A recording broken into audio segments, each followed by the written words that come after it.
Hi, everyone. It's Raghu. I am back. I'm back with an old friend, although we've never met in person. We're virtual friends. Rami Shapiro, who's just Rami. Even though we don't know each other that well, we've done. This is our second podcast. I do know of your work. Rami does incredible work is a rabbi, obviously, and we're going to discuss a book that he put out called the World Wisdom Bible, which is very interesting. But I will say to you, even though as I said, we don't know each other that well, you are like total family as far as I'm concerned, and this book proves it, because the moment that I arrived in India with Ramdas, when he went back the second time, and met his guru, became my guru, Neem Karoli Baba, the first words out of his mouth, at least in the first couple of times that I saw him, all one. All one. Oh, there is only one. I thought you were going to tell me the first words out of his mouth was Rami or something. Ram. It was Ram. Hey, Ram, but I meant me. Yeah. So, and that's, if nothing else, is what this book is about, and it's a really beautiful thing, the way that and we're going to get into it. But you know what? Okay, great. First, I have to have you take on the role of rabbi at this moment, because some time ago, after Leonard Cohen died. So Leonard, I'm from Montreal, and we actually grew up in the same area of Montreal called Westmount, and his grandfather started Shar HaShamayim, which was a major synagogue in Montreal, and my mother's first cousin was the head rabbi there, who bar mitzvahed me, and so we have this deep connection and many mutual friends, and I had met him. And so, and when I was a kid growing up, because he was somewhat older, he was a hero. And everything that he wrote, and every word that he wrote, and every song, I mean, it was just so meaningful for me. So that when he died, there was, a lot of articles about him and so on. There was one in particular that really struck me, Rami. And it was it's an article, it's called Being Leonard Cohen's Rabbi, by Rabbi Mordecai Finley. I don't know if you know him. Yeah, I know Mordecai. Oh, you do? Oh, yeah. Okay, perfect. So there was the discussion about where they were at around the Kabbalah, and how they were really tuned in together about. And I'm trying to decipher. I have been trying to decipher, because I'm not a student of Kabbalah, and I left Judaism not in such great shape, because I was forced to go, to shul on the high holidays and all that stuff, and ran off to India, right? But I have read some things, so I have always had an interest. And here they talk about Lurianic Kabbalah sees the breaking of the vessels as the poetic truth that defined the breakage of the human being. Okay, that's one of his statements. We had both seen the terrifying obsidian luminosity. I mean, this man can write. We shared a world of divine absence, except for a shattered residue. We shared a common language, a common nightmare. I think Leonard finally found a rabbi who spoke the truth from which he wrote. And then I saw that took me into, okay, I got to find out about the breaking of the vessels. And now that I have you here, can you talk to me about the breaking of the vessels and this concept that they shared from the Kabbalah?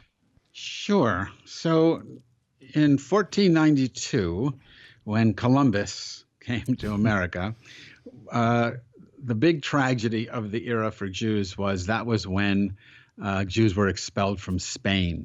They'd been living in Spain for 1,000 years, and they needed, it was their equivalent of a Holocaust. It was incredibly traumatic to the world Jewish community, and they needed a way of explaining it. And ultimately, you get this Rabbi Isaac Luria, who creates a new theology for Judaism based on the notion of the breaking of the vessels. And the idea is that when the universe was created, the divine energy that was supposed to be at the heart of everything was poured out and was supposed to be contained in these vessels. But the vessels had never been tested before, and they cracked, they shattered, they broke. That's the breaking of the vessels. And the energy of the divine was shattered and sent out into the universe, and eventually becomes trapped in the material world.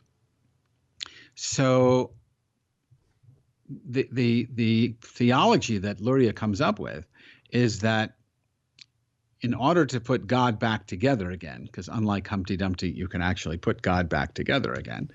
To do that, God needed a repair people, right? And so God chose the Jews for this act of what we call tikkun olam, which in modern Hebrew is social action, social justice.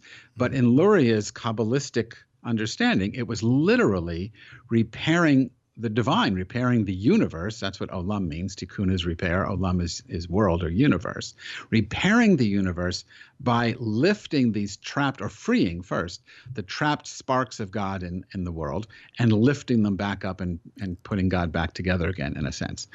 And that's the Jews' task. So we were in Spain for 1,000 years, and then we had to move on to put God together again, somewhere else, to find other sparks to be liberated. And we didn't want to go. So his surmise was that God forced the expulsion of the Jews in order to move the Jews to the next cleanup site. We were like the hazardous waste cleanup folks of the planet. On a deeper psychological level, I think what Luria, the reason Luria still works today is not because of the ontology. I mean, not because anyone necessarily believes what I just said, literally. Mm-hmm. But if you take it metaphorically, the idea is that at the heart of everything, well, I mean, now we can quote Leonard Cohen, right? There's a crack that lets, for him, it lets the light in. But everything is broken. Everything is cracked, and can be repaired. Now, the question we would have to have is, what does it mean to repair this stuff? And we might differ on that, but that's what he has in mind, that everything is got this broken element. And just to say one more thing about it before, if you want to go on to repair, we can, but to say one more thing about the brokenness is experienced continually in our sense of alienation from one another, from nature, even from our deepest, truest selves. So we are trapped in our own sense of, and it's an illusion, I would say, ultimately, but we are trapped in the illusion of separateness. And that, to me, is the ultimate break. And then that can be repaired. And lots of religions talk about how to repair that. I actually I found some other article that included information around Sefirot, God's revealed attributes, and it said the task of individual men and women is to extract via an act of birur those sparks netzotzim, that are his or her fortune to encounter in life, and to raise and spiritualize them so as to reconstitute the Sefirot. Right. The way you do that is treating everything and everyone with absolute respect. Well, just last thing about this, because it starts to get into something that people, for me, that are listening to this podcast, can relate to, about how this can apply in their daily life. They talk about each individual, as he or she travels along life's path, encounters people, events, and things that contain sparks that he or she is uniquely suited to redeem. Likewise, the objects which and people who an individual encounters are potentially suited to assist that individual in raising the sparks within his or her own soul. Each encounter and each life event is an opportunity to raise a spark of holy light, or plunge the world even further into darkness. The raising of the sparks is the vehicle of tikkun ha'olam, the restoration of the world. I mean, that starts to get practical, shall we say. Yeah, right. I mean, it is a practical theology in the sense that it lays at your feet, healing the world that you encounter, human and otherwise. So yeah, it's very practical. It's also misleading in the sense that, because when we talk about repairing the world, it sounds like the brokenness is the problem. And in my own experience, and I imagine if you're coming from Neem Karoli Baba and an Advaita non-dual, understanding of reality, brokenness is just part of the greater whole. So I don't see it as repairing brokenness, as if you could make a world that was unbroken, that had no brokenness in it. I think it's more broadening your concept of reality so that brokenness fits in. Not everyone that I encounter, even though everyone has and we're using it metaphorically, this sense of brokenness, I'm really not here to fix that. I don't even know what it means to say that I might have the unique capacity to help, fix some brokenness in someone's life. But whatever that might be, even if I have that capacity, I'm not sure that's the task, to fix someone's brokenness. I'm not a Kabbalist. I don't. Really? I understand this stuff to the extent that I understand it. I find a lot of not just Kabbalistic teachings, but a lot of the esoteric teachings of the world's religions meaninglessly complicated. It's almost a distraction from the simplicity of living a holy life, a life of respect, a life of love, a life of compassion and justice. I mean, it's all this stuff about Sefirot and the attributes of God, and it's interesting. I actually am invited once in a while to teach this material, and I have training in it, at least academically. But it doesn't speak to me spiritually. It doesn't speak to me emotionally. I don't see it the way an actual Kabbalist would see it. In fact, I just did a 5-session, about 10 hours, in-person classroom exploration of Kabbalah, and what I sensed was it was just entertainment. It was for people. They were, and what are the different Sefirot, and what are the colors associated, and how do they work with angels, and so you could Google it and find out all this stuff, but what difference does it make? So I'm in that place where this stuff is entertaining maybe, but I think it's ultimately distracting. So it's interesting. I didn't know. I know Rabbi Finley. I didn't know he was Leonard's rabbi. Leonard Cohen was my first jiki-jitsu in the Zen tradition. The first sesshin I sat with Sasaki Roshi. Leonard was the second in command. That's the jiki-jitsu role. And I knew him that way. I didn't know him Jewishly. I only knew him Buddhistly. And I'm not sure he was into any of it after a while. And it seems to me that, like taking on another identity, another label. He never denied being Jewish. I've seen photographs of his room at Mount Baldy Zen Center, where he's got his menorah on his bureau, and his Hanukkah, Hanukkah, his Hanukkah menorah on his bureau. I know he continued to identify. He certainly uses a lot of Jewish material in his music. He's very influenced by it. And the last album has his cantor engaged in from singing my with shul. Right. So there's that. But ultimately, to me, all this stuff is a distraction. It's reality the reality doesn't need this overlay of Hindu, Jewish, Buddhist, Christian, Muslim ideology. Complexity. Yeah. Needlessly needlessly complicated. Yeah, no, I hear you, and I'm completely with you.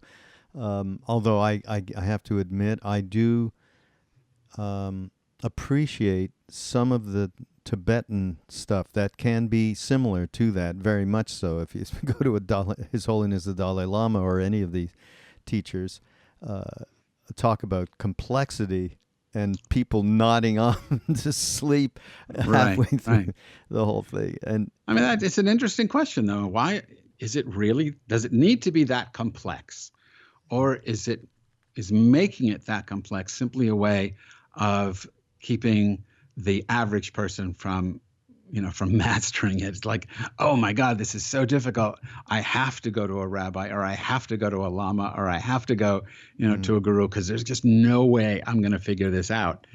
It could all be just part of a just the way elites work. I mean, I'm at university a lot of the time, and I know that every department has its own language. And part of the purpose of that language is to make things incomprehensible to people who haven't paid their dues and enter into that field. So, my sense is it really isn't as complicated as we make it out to be.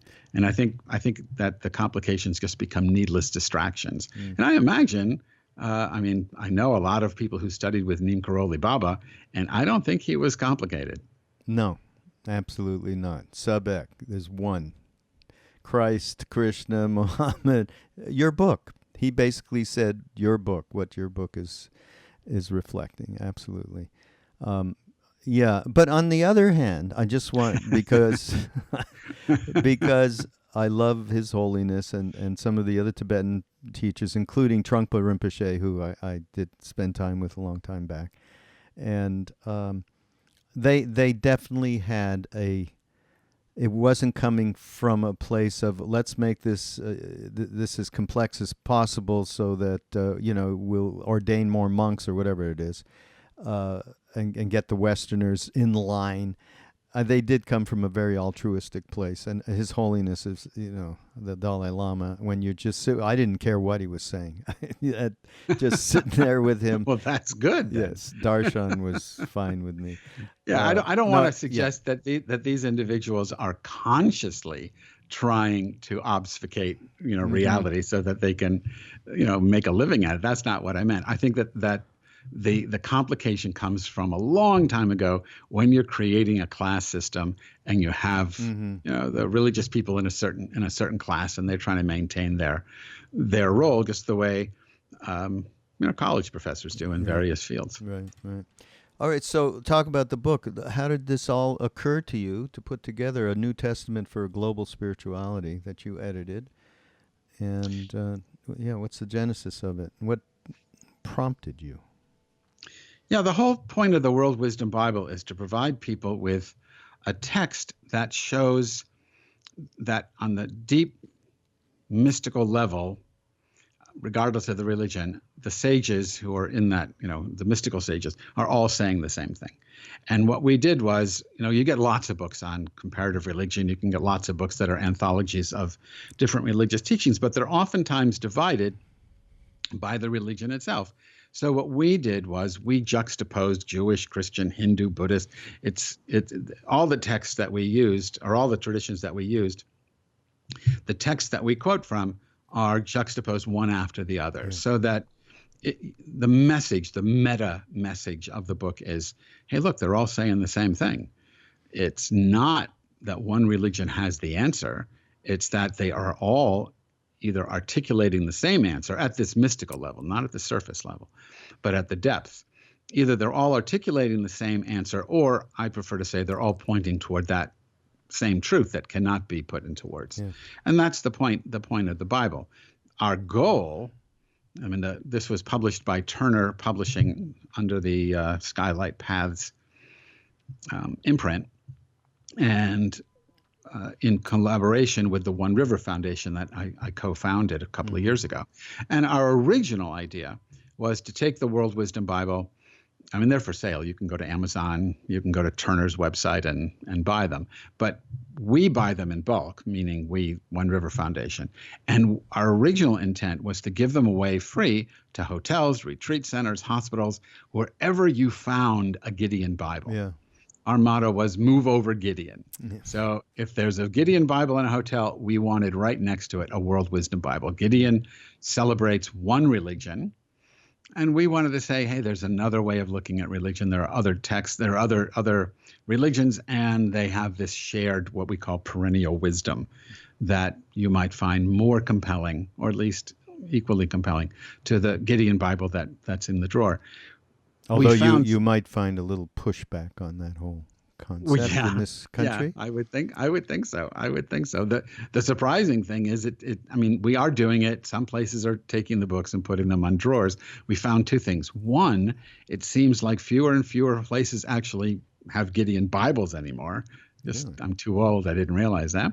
But more interestingly, we found that that the power of the book is in the conversations it raises. And people wanted to talk about the book, not simply, I'll send you 10 copies, find 10 places to stick it. They wanted to talk with their friends about the book. So we created a program around the World Wisdom Bible called Cup of Wisdom. And that is a salon that you'd host in your own home with a few friends. And you let us know you're doing it. We send you free copies of the Bible and the cup. It's a red coffee mug that goes with it, and a leadership guide. And we help you run little conversation groups in your own living room, and that's been more successful. We've got groups running in Atlanta now, in Houston. Great. I don't keep track of this, so I'm the wrong person to ask for particulars. But this is really where the book is going now. And it's really interesting what people are doing with it. It's a wonderful offering. Just showing the unity of all is just it's right up our line. I'll tell you that. But then there was and this, I just noticed this at the back of the book. It's actually an appendix. It's called Warnings from the Dark Side. Right. Okay. And then, and you say in here, we include some of these darker texts here as warnings. When you come across teachings such as those in the world's religions, know that they come not from the capital self, true self, shall we say, but the little self, not from perennial wisdom, from the optical delusion that breeds fear, xenophobia, misogyny, and demonization of the other. And then I turned the page to see what you were talking about, because you put a bunch of quotes in here from... And then I realized, oh my God. I mean, you hear about this, and of course you hear more of it from Islam, the denigration of Islam because of the stuff that's in the Quran. Yeah. But you go to the Old Testament. I remember what Amalek did to Israel, the ambush they laid against the people as they fled from Egypt. Now go and strike down Amalek and destroy all they have. Have no pity on them. Kill men and women alike, infant and nurslings alike. Oxen, sheep, camel, and donkey. Yeah. And it's in the same holy book that says, love your neighbor as yourself. Yeah. What is up with that? Well, I mean, that's one of the things I love about the World Wisdom Bible, is that it tells you there's a dark side. Religion to me is a human creation. All sacred texts are human creations. And so they contain the best of what we're capable of and the worst. And I used to think, when I was half my age, and I had a synagogue community that I was leading, I thought for a while that we would simply, I mean, I don't mean this literally, but I wanted to take a big black magic marker and blot out of the Torah, all of these negative passages. And then I remembered how expensive an actual Torah is, so I changed my mind. What we did in my synagogue is we restricted our Saturday morning readings, our Sabbath readings, to things that were actually positive. And for our the kids who became bar and bat mitzvah, regardless of what weekly cycle you're supposed to follow, we picked things that were uplifting, that were going to inform them in a positive way about not just being Jewish, but about being a human, and not read, even if they were coming up in the cycle of the week, not read these dark sayings. But we didn't avoid them altogether. We taught them in adult ed, because what I came to realize was, these are human documents. When you read love your neighbor as yourself, you're seeing mirrored back to you the highest you're capable of. And when you read kill every man, woman, child, and cow, you're having mirrored back to yourself the worst you're capable of. And if you don't own the worst, then you're going to project it onto somebody else, or you're going to excuse doing the worst in the name of being the best. So I think it's very important that we look at the dark side of our material. I got an interesting, when the book came out, went out a lot of different places. I got an interesting email from an Indian fellow, a Hindu, and he wrote back to complain about the dark side of the Hindu text that we included in the World Wisdom Bible. And I thought the complaint was, you don't understand these texts, and they're in historical context, and you shouldn't have put them there, all of which is not false. But what he complained about was, oh, no, you didn't find the really dark texts. If you redo this book, you let me know. I'll send you even worse material. And one of the things, let me just go back on 1 second here, on this notion that these texts are in a historical context. It's true that, we're talking about Amalek and the one that you created, and there's no Amalekites left. We probably wiped them out. But when you hear it on a Saturday morning and no one is stopping to say, hey, look, don't take this into contemporary life, when you don't do something like that, then you do take the dark material and you find a way to justify it. But worse, you find a way to justify doing what the dark material tells you to do today. So, when Amazing. The extremist Jews in Israel look at the Palestinians, they treat them not as neighbors, but as, I'm being hyperbolic here and not to be taken literally, but they treat them like Amalekites. They're not killing them outright, but they are certainly not allowing them to thrive, right? So, I was once with a wonderful imam. We were teaching together some of these darker texts, and there's stuff in the Quran that is just vicious. And I asked him about it, and he said, oh, look, it has a historical context. Sometimes when Muhammad is railing against, or Allah is railing against the Jews, it's not the Jews. It's like when John does it in the gospel according to John, he rails against the Jews. They're really talking about specific Jews, and they just did it in this globalist way. And if you understand that, then the Jews that they want to hunt down and kill in the Quran, they're not all Jews. They're Jews who betrayed Muhammad. They had a treaty. They betrayed the treaty. He was ticked off at that. Allah was ticked off at that. So Allah says, go get him. And Muhammad says, go get him. I said, okay, that makes total sense to me. I have no problem with that. When you read that in the mosque on a Friday, do you stop and explain that? And he goes, of course not. Who's got time for that? We got to get through the service. I said, well, then the average person listening to this holy text is going to hear kill the Jews, right, as opposed to no, it was a long time ago, those Jews, not today's Jews. So these texts are dangerous and need to be explained and really wrestled with as adults. That's quite a perspective I hadn't thought about myself. Wow. So in the beginning of the book, you bring up all the different major religions and so on. And I had a little bit of a wow moment, and that was how much I really jived with Confucianism, which I never even looked at once in my whole entire life.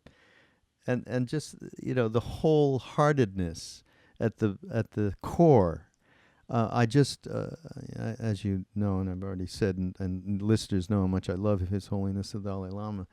And I just, I think it was a commencement thing or something out in California very recently. And he talked about the necessity of us really developing wholeheartedness so that we can really not be polarized, basically. And wow, Confucianism is all about that. Yeah.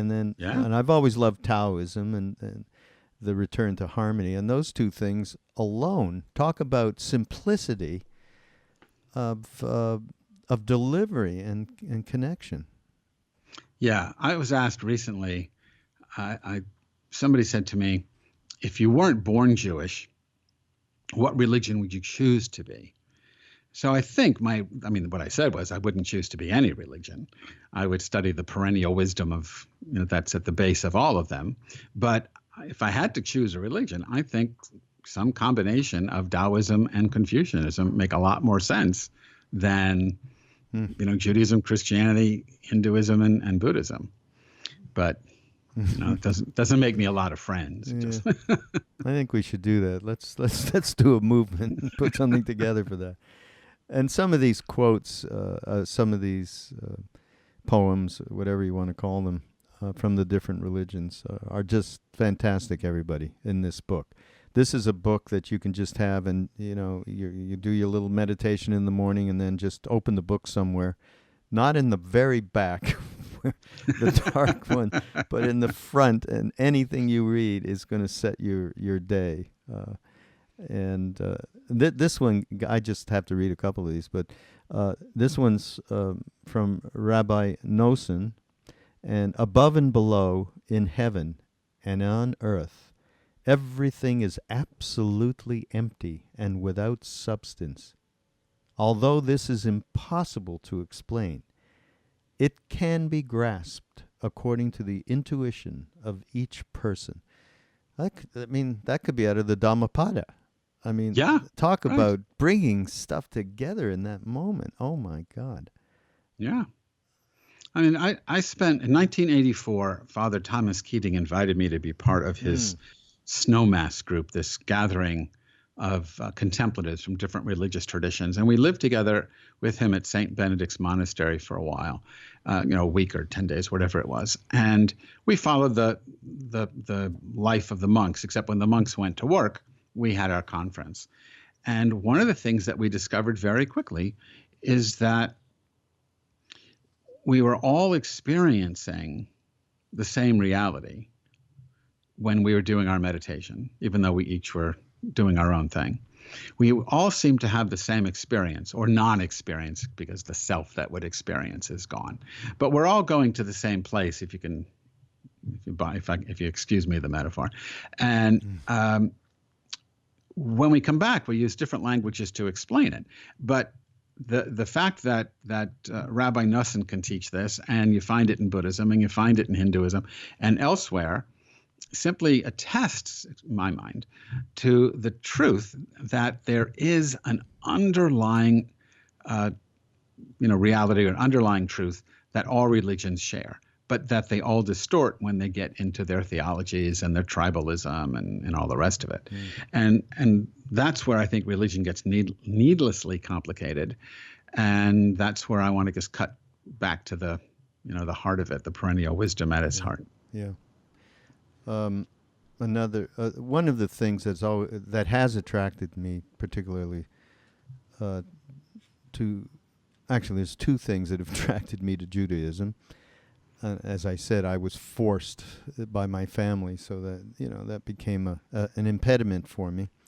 But two things. First of all, the cantors and the prayers, and how they rode these beautiful waves, which I got without understanding a lot. I understood. I lived in Israel. I spoke a little Hebrew, so at that time. But the passion from which the wisdom came, there's one poem in here that by Rabbi Levi Yitzchak of Berditchev, from Hasidic Tales. Where I wander, you. Where I wander, where I wonder, you. Only you. You again, you always. You, you, you. When I'm happy, you. When I'm sad, you. Only you. You again, you always. You, you, you. Sky you, earth you, you above, you below. In the beginning you, in the end you. only you again, you always, you. Yeah, it's I mean, powerful. It's a powerful. Levi Yitzchak in the Yiddish original, the you is called doodle. That's the word, and it's do is the formal you, but doodle is like you, darling, my beloved you. yeah, You know, it's a very intimate you. So it yeah. doesn't come across in English. We don't have a word for it. But it might be better to say, above, sweetheart, it's you, something like that. Well, But beloved, there's definitely, beloved, right? definitely Beloved. It's a beloved, very intimate, and very intimate you here. and it's very, very essence of the tradition that I was steeped in with with Maharaji, which Yeah, is bhakti yoga, yoga of devotion. That thing yeah, could right. be just out of, directly. So again, another incredible cross current. Uh, there's something that I saw. It's another fantastic. There's a lot of fantastic little things in here, Rami. Buy this book. It's Buy this fantastic. book. By the way, go buy the book. Go through our affiliate link on BeHereNowNetwork.com. There Just you go go. through that link, and then we get a little couple of shekels, and Rami does, and everybody is happy. This is a quote, and this is from a chapter, The Nature of Wisdom, Overcoming the Illusion of Separateness. If there isn't anything bigger going on exoterically in our world right now, never mind inside ourselves, it's this. And this is from Albert Einstein. And it was I guess it's a letter. I've never read this before. It's a private letter to Robert Marcus on the occasion of the death of his son. A human being is part of the whole, called by us universe, a part limited in time and space. He experiences himself, his thoughts and feelings as something separated from the rest, a kind of optical delusion of his consciousness. Great phrase. The striving to free oneself from this delusion is the one issue of true religion. Not to nourish the delusion, but to try to overcome it is the way to reach the attainable measure of peace of mind. Talk about simplicity. Yeah, right. And if you didn't know it was Einstein, you might have thought it was, His Holiness, the Dalai Lama. It Yeah. could have been, Ramakrishna. It could have been, Ramana Maharshi. I mean, it's a lot of people you might guess it was, but it's coming from Einstein, who is a scientist, a secularist, a humanist. That wisdom is, I don't know if I say it transcends, but maybe that's the way to put it. That wisdom transcends all of our isms and ideologies. There is something else from the chapter, another, Understanding God Consciousness, the Eternal Eye. Why don't you talk about the Eternal Eye and its relationship to us in a practical level? That makes it much more difficult when you throw in the Practical. practical level, Yeah. right? I mean, the notion of the eternal eye is that you and I are manifestings of the same reality, and a reality that cannot, even though I'm talking about it as an object, really cannot be experienced as an object. It's the eternal subject. It's the seer, and not just what is seen. So, this is what Ramana Maharshi talks about when he talks about the I am. This is the right way to understand Exodus. I think it's 3:14, where God reveals God's name to Moses as Ehyeh Asher Ehyeh, which most Bibles translate as I am that I am, but better translation is, and it's not good English, but as I am. God is the I aming that is I aming. It's much more dynamic. It's fluid. It's always in flux. It's not that God changes. It's that God is change itself. It's it's sort of process theology from thousands and thousands of years ago. This I is the I that looks through the eyes in our head. This is the I behind the egoic I that I think I am when I look at myself in a mirror. And the the practical value of realizing that I is then I realize that you and I are the same. Right. I don't know. I don't want to say thing. It's not a thing. We are the same process. We are the same. We are unique happenings of the same dynamic. When I know that, then the ethic that comes from that is the ethic of non-harming. I can't do anything. It's not like you have to be commanded, thou shalt not X. It's that when I realize that you and I, or each of us in the world around us, are interconnected, interdependent, as the Buddhists talk about it, pratityat samutpada. But more than that, that we are actually expressions of this singular reality. When I really know that, I can't harm. And the extent that I do harm is the extent to which I'm still locked into Einstein's optical delusion. So the work to me is to realize that, to tap into, I mean, there's no language for this. It's always bad, because it's always dualistic. And we're not talking really dualism. But in any case, to have that experience, to sense that I. So on a very practical level, I was talking with Matthew Ricard, the French Tibetan Buddhist, and on my podcast. And we've talked a couple of times, but the last time we talked was about his book on compassion toward animals. And I get compassion toward elephants and compassion toward lions and cows, and I don't eat meat. So we're talking about that. But then, he decided to go a little, make it more difficult. What about gnats? Little flies and things. And, before I talked to him, even though I knew better, before I talked to him, I wouldn't even think about it. If there was a little bug in, we have these little bugs that come through the bathroom window. If I noticed it on the mirror, on the sink, bam, I'd kill it. And I wouldn't think twice about it. And then he said, we know, he said, both spiritually, but I think scientifically as well, that even a gnat doesn't have a sense of I. The gnat doesn't fly around going, hey, it's me, Jack the gnat, right? It doesn't do that, but it has a sense of beingness that can suffer, and that does suffer when I kill it. So, okay, thanks, I appreciate that, blah, blah, blah. And I haven't harmed a bug since.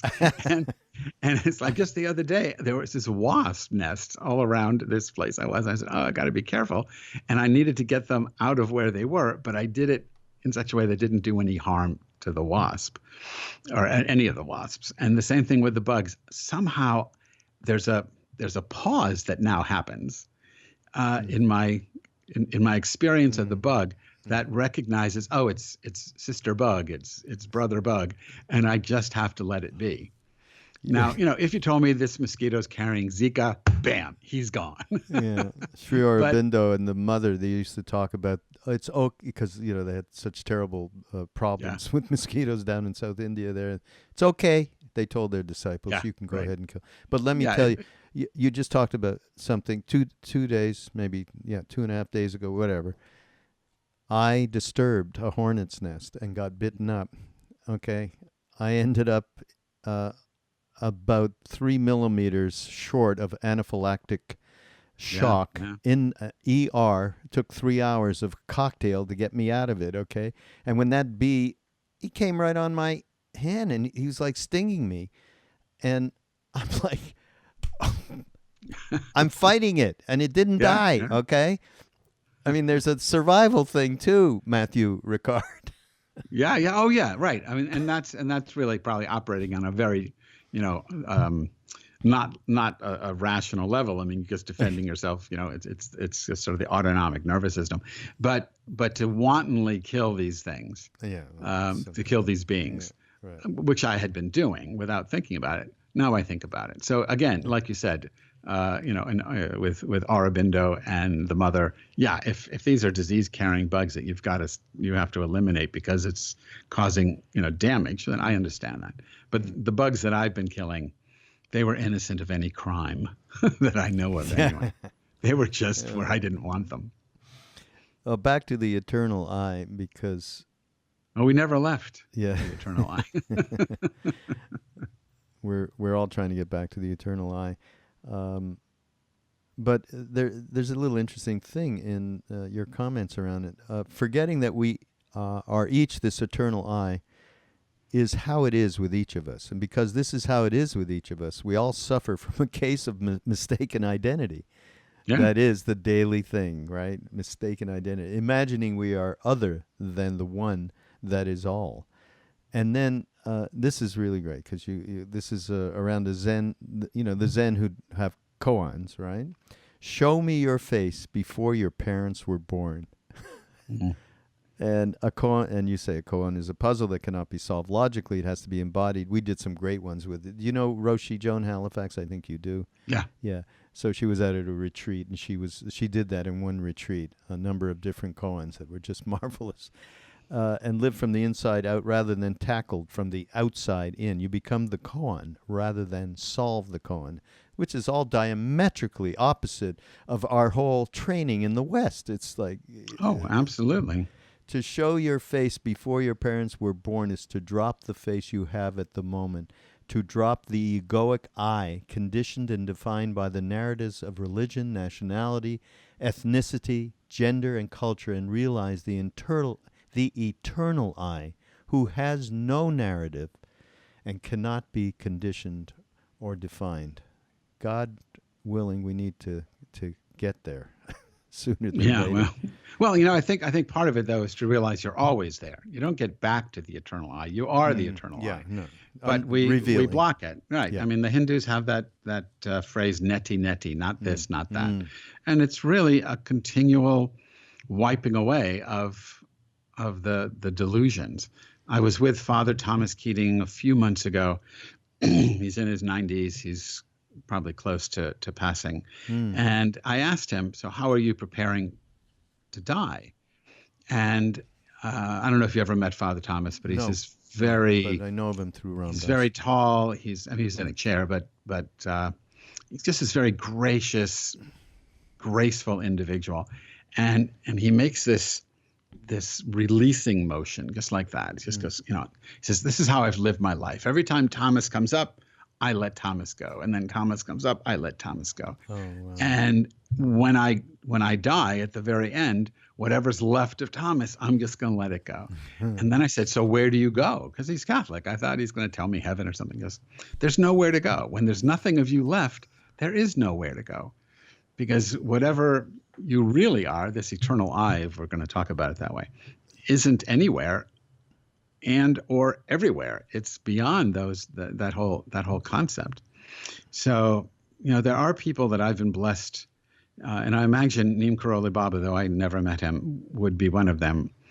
So I imagine that I would say that you and I have both been blessed to be in the presence of people who got this capital T truth, who lived it, and didn't just write books about it like me. No, this is a beautiful book and very enlightening and very important, and there's lots of pearls in here. Well, thank you. And I really encourage everybody to pick it up. And by the way, there's I think, is it the final chapter? I think called Dying Wisely, Returning to the One, which is very much on our minds, not because we're boomers and we're going to be looking off into the shorter distance relative to all that, but we're actually putting. I'm working with Ram Dass and Mirabai Bush on a dying book, and he's giving his perspective from where he is now, and he's 86, been in a wheelchair for 20 years. So that's we've been thinking a lot about that, and we did a course earlier this year from him on aging and awakening, it was called. So, oh wow, yeah. So I think all of that is super important. I'm glad you brought that up in the book as well, Rami. Hey, thank you for this. Oh, my pleasure. Thank you. I guess the only way to meet up, because you're so busy, I'm popping around the world myself, is to get you out to Maui one of these days. Yeah, okay, Maui. That sounds like a good idea. Is that a good idea? To one of our retreats? That sounds good. I'm serious, and we're going to talk about this off air at some point. But again, thank you very much. And so everybody, I want you to, again, the World Wisdom Bible, and it's from Skylight Paths. But you can just go to Amazon and just buy it. And as I said before, use our link at BeHereNowNetwork.com. And you want to be in touch with Rami. Rabbi, tell us the URL so people can get in touch with you. Yeah, it's oneriverfoundation.org. oneriverfoundation.org. Okay, perfect. And we will have that up on the page where we post the podcast with the show notes, and the book will be there as well, and links to it. So thank you again. And my pleasure. Absolutely. This is great talking with you. Yeah, we'll do this again. This is Raghu at Mindrolling on the Be Here Now Network. See you next time.